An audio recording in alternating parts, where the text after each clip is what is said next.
But Dr. Lathan just started in our school system July 1st, and we're excited. And every year, this time of year, we have the superintendent give us kind of the vision for the year, and so I'm really excited for her to be here and be able to, and I'm going to let her kind of present who she is in that sense. But I just have to tell you this. I tried to get some juice out of her, and I said, hey, what would your friends tell us? If I would talk to your friends, what kind of juice would they give me that I could, and she was very diplomatic in how she kind of avoided that and just, worked around that. So very diplomatic in her process, and anyway, the one thing that I took from our conversation is she's loves the community, loves supporting those organizations that help kids and families, and specifically in this, I want to, the mentoring young women to reach their personal and professional potential. So, Dr. Lathan, please come in and share with us.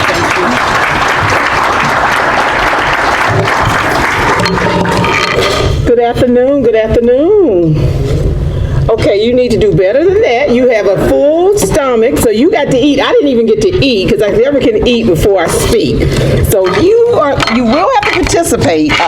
What he did not share, and I would not let him read my biography, is I am a former high school teacher. So that means I know how to get rowdy students in line, students that do not want to participate. I know how to engage them. So I just want you to be prepared today, okay? Andy, let me say we are going to miss you. Now here's the rule. We allowed you to move, but you have to replace you and your family with another great family for our community, okay? Can you do that for us? Since you are in real estate, you should be able to make that happen. All right. So good afternoon again. Thank you for having me here today. Now, for some of you, it's going to be like church. You know how some of our churches, we have a morning service and afternoon service. So if you were at Good Morning Springfield on last Thursday, you're repeating this session. So you're going to hear some of the same things some people heard on last week. But I think it's important for you to know where we are as a district, where we're headed, and what we need to do collectively as a community to make sure our children receive the best education possible. So I want to acknowledge our principals and administrators that are in the room today. I've had the wonderful pleasure over the past several weeks to engage with them. I want to thank Big Shots, is it Big Shots, right? I want to make sure we get it right, for hosting us. They hosted our elementary principals on Monday. They hosted our secondary principals on yesterday. And so we are excited, and that's one places that I shared, okay, I can't wait for us to come back. Now, we were doing the work day, so we really didn't get to let loose like we wanted to. So we're going to be back after hours one day, okay? All right. So once again, I'm excited to be here with you. School starts on Monday, August the 23rd. Let me tell you, I am so excited. Every year, as a teacher, principal, school superintendent, we're always excited. For me, I was always excited for the first day of school and then for graduation. To be able definitely to welcome our kindergarten students and all of our students to the building. And I want you to think about it from this standpoint. Our kindergartners are 4 and 5 year olds. Really in Missouri, they're 5 years old. And what I would think about is I got up that morning, first thing I always do, and I'll do it this year also, is start my day with prayer. And I pray for all of our teachers, our principals, our parents, and our community. But I especially pray for those students who are entering into our school system for the very first time, that will starting their educational journey with us. So that we made sure that the way they arrived to us on the first day of school, that they would leave us whole, they would leave us empowered, they would leave us soaring academically. But most importantly, they would leave with a love of learning. And this year I'm adding leave for a love of learning of being a student in Springfield Public Schools. So if you please feel free to join me on August 23rd and to pray for our school, pray for our children, pray for our families. Amen. Our theme for this year is keep on growing. At no time in my 30 years in education have our students, our parents, our staff had to grow more to adapt to the current situation in our community and in our nation. Last year was tough on everyone, yet we all did what we had to do to keep everyone safe, healthy, and learning. This year we want to focus on our continued growth in meeting the needs of the students and staff we serve. As we begin, let's pause to watch our back to school video.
Thank you again to our communications team under the direction of Mr. Stephen Hall and all our staff and students that participated in the video.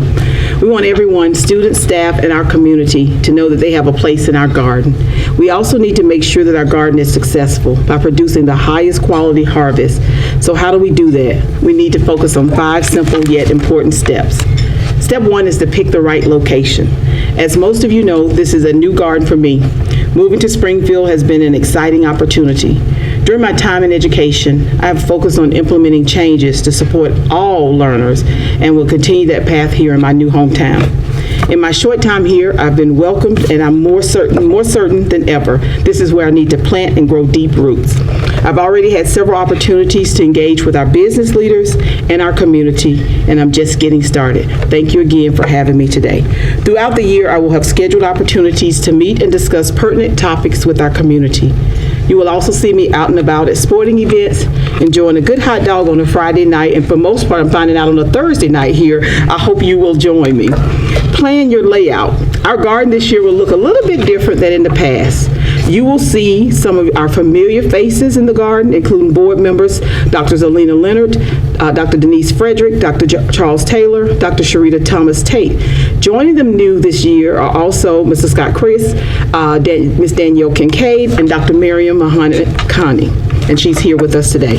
Also new to the garden this year is Dr. John Mulford. He's our Deputy Superintendent for Operations, and he was also on the video.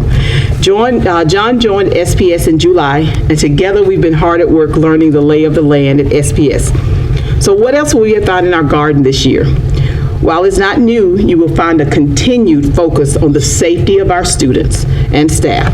This year, when the doors open on August 23rd, you will find students and staff wearing masks and social distancing when possible. I know that requiring masks is a controversial topic for some, but with the current low vaccination rates and surge in COVID cases in Greene County, it is what we have to do to keep students in the classroom learning, staff in the buildings working, and moms and dads at their jobs rather than at home with a child whose classroom has been quarantined due to a potential exposure.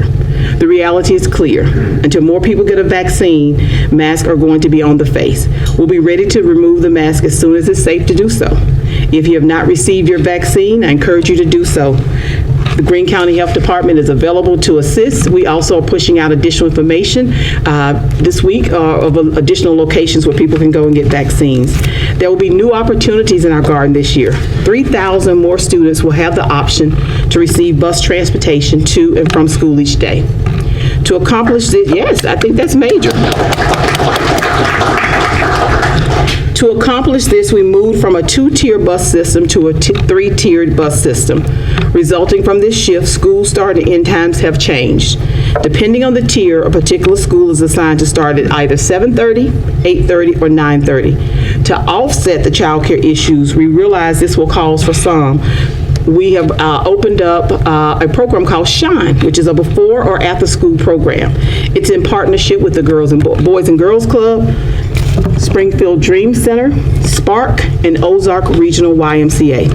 So we're now offering Shine, and once again, it's an expanded before or after school program for students. We have received a number of concerns from parents as it relates to our last start time, which is the 9:30 start time. We will be revisiting that and looking at all options as we move forward for the next school year. We're trying to make some changes, but we want to make sure parents do have an option for before or after school child care. We're also in the process of trying to hire additional bus drivers. That is a major issue, not only for our school district, but surrounding school districts. Thankful that our board is being asked on Tuesday night to approve a bus driver incentive where we can offer more to bus drivers and current bus drivers to join our team. You might guess that our garden will include plenty of fruits and vegetables.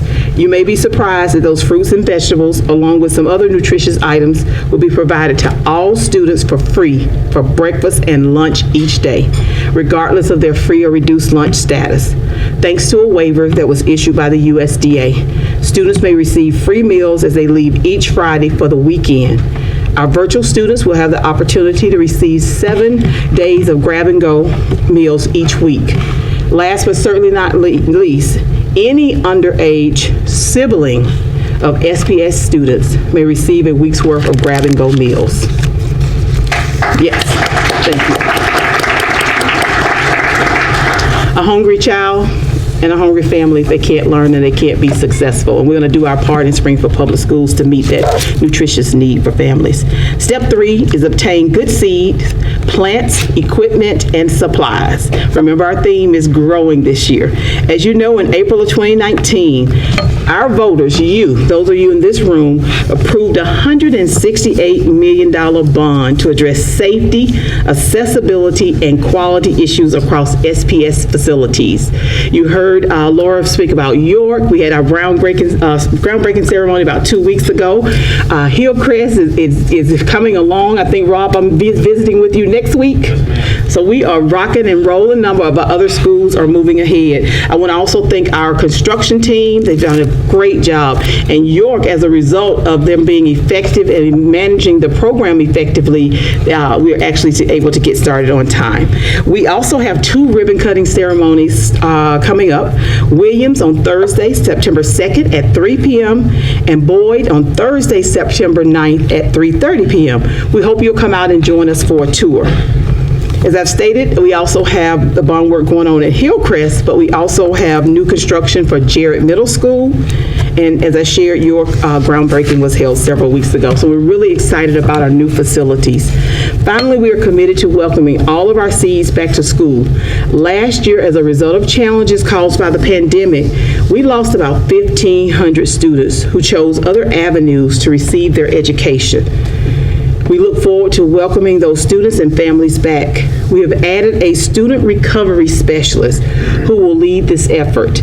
That individual will focus on getting students re-enrolled and their families re-engaged within their school community. On a related note, to make sure you have we have good seeds for you in gardens that I'm getting tongue-tied here. On a related note, to help make sure you have good seeds for your garden at home, we have packets of wildflowers on the tables for each of you to take home and plant. So we want to see how your wildflowers and how your gardens grow. Take pictures and share them with us later, please. Step 4, prepare and care for the soil. To prepare for our soil so that our students have the healthiest environment to bloom and grow, we're collaborating with community health and mental health providers who have expertise outside of the scope of what SPS can provide. COVID-related school closures and seated learning restrictions have resulted in physical and mental health needs for our students and also some of our staff members. SPS is working with our community health partners to utilize corona relief funds to deploy strategic physical and mental health supports for our students. Since March of 2020, SPS students in grades K-8 have missed a total of 90 plus days of seated instruction. Imagine taking 90 days out of our calendar year and students have lost that seated instructional time. Schools are expecting to see a surge in the number of students requiring additional support for their physical and mental health. The pandemic, the extended quarantine, and economic downturn have increased rates of anxiety and depression. Knowing this, our community partners have stepped up.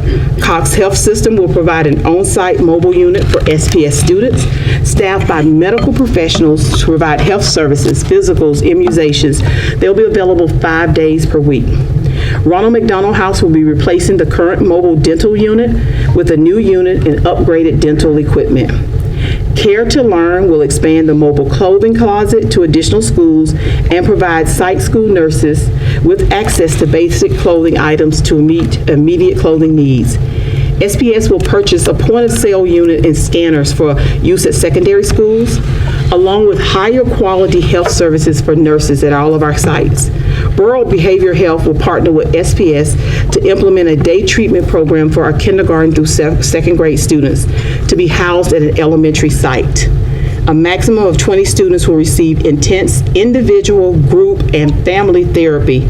Social workers from Community Partnership of the Ozarks will expand services.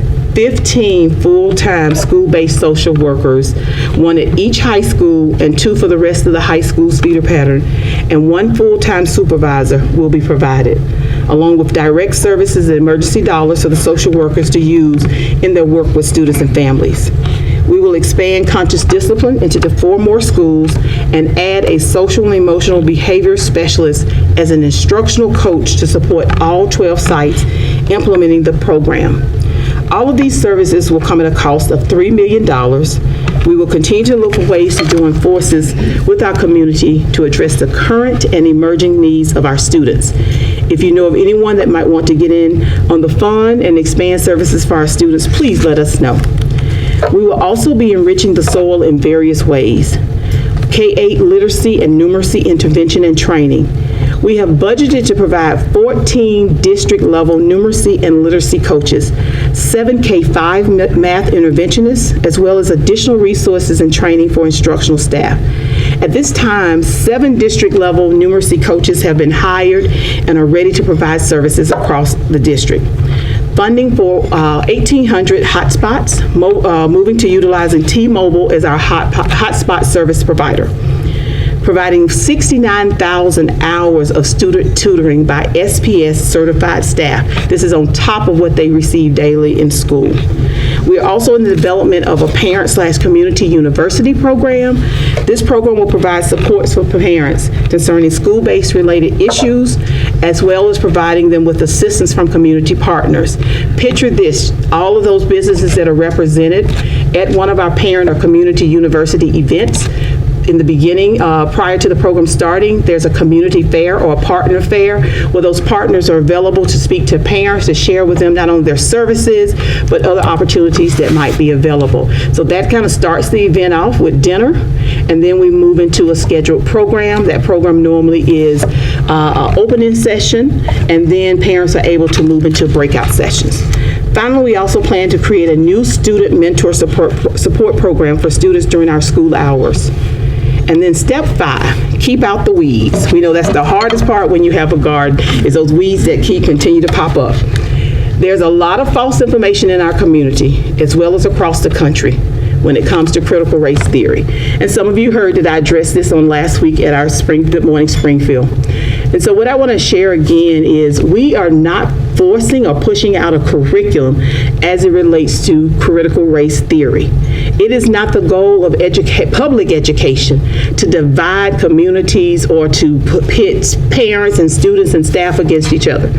We must teach our students based on the Missouri standards that we are required to follow, and we will continue to do that. We have training that we are providing our staff to understand how to set high expectations for every child that they encounter that enters into our doors, and how to work with each other. And so that's what we should be doing, and we should be following our curriculum. And people have different opinions about what they perceive as curriculum or what they perceive as training. What I'll say to you is we're in a critical time in our country and in our city. And I will share with you, most of us, as we think about over the past several weeks, watching our city, bless you, be on the national news as it relates to the Delta variant, we haven't liked that. I haven't liked it, and I'll tell you why. Because as people think about companies relocating, and we think about building and expanding our homes and adding to our community, small businesses growing, we need a workforce.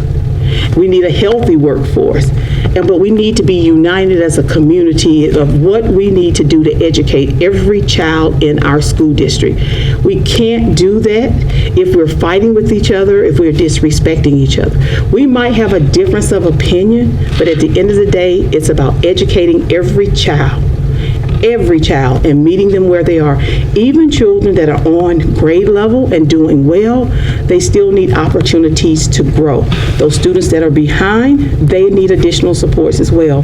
And so I just want to make sure that as we look and move forward, it's a new day. Things have happened, and I always tell people, as you wake up and get to see a new day, you're starting. It's a new beginning. Let's think about how we as a team and as a community, thinking about the name of this organization, North Springfield Betterment Association. How can we as individuals in this community make our community and our school district better? And that has to be our focus as we move forward for the upcoming school year. As we continue our journey regarding equity and diversity in the district, it's important that we understand that our focus on equity is not intended to cause division in our district or community. Equity is being intentional in the educational experiences we provide all of our students. And I'll give you an example. Hillcrest had a wonderful boot camp yesterday and day before, academic placement boot camp. Academic placement boot camp for students. Our teachers ran the program. They brought our academic placement students in early, taking them through, getting them prepared for the upcoming school year. We were intentional about bringing that group of students in. And someone might say, well, they're advanced placement. They're already gifted. They already know. No, they need additional support. So when you think about equity, you think about diversity, meeting students where they are and providing with them what they need right here and now. Equity serves as a component of our mission to foster a learning and working environment that is engaging, relevant, and personal. Ensuring that our district is equitable and inclusive is our ethical responsibility to make our district safe for all of our students and staff. SPS learners will be college and career ready when they feel safe and their identities and lived experiences are honored and supported. A well-known educator once said, equity is not solely something that you do. Equity is who you are. Equity is a reflection of the educator's humanity toward the students that they serve. It's equity, not critical race theory. I want you to know that especially after a trying year, we want to have a garden full of staff who feel appreciated and valued as we move forward together. To help accomplish this, the Board of Education approved a 3% cost of living increase, as well as a step on the salary schedule. We have added an additional sick day to support any necessary absences for COVID, vaccines, or boosters, and one additional personal wellness day. The SPS team deserves our support and can only do their job successfully when we provide them with the tools they need. Furthermore, we want students in our garden to be met where they are as we work to prepare them for life outside of SPS. We need to do our part to set them up for success. When you reap the harvest as they walk through your door as a new hire, I want you to feel confident in the caliber of the individual who joined your organization simply because they are an SPS graduate. I want them to meet your needs just as I'm confident you will meet theirs. When you leave today and you're talking with people about what I shared, share with them that I want us as a team, as a community, to do what's in the best interest of the children we serve. And then I have a little corny piece I want you to tell them about. Tell them that I talked about lettuce, turnips, squash, and dill. Let us be kind. When it comes to meeting students' needs, turn up. Squash the rumors, and remember wearing masks is no big deal. I know it's corny, but we'll leave it at that. Thank you again for your time and attention today.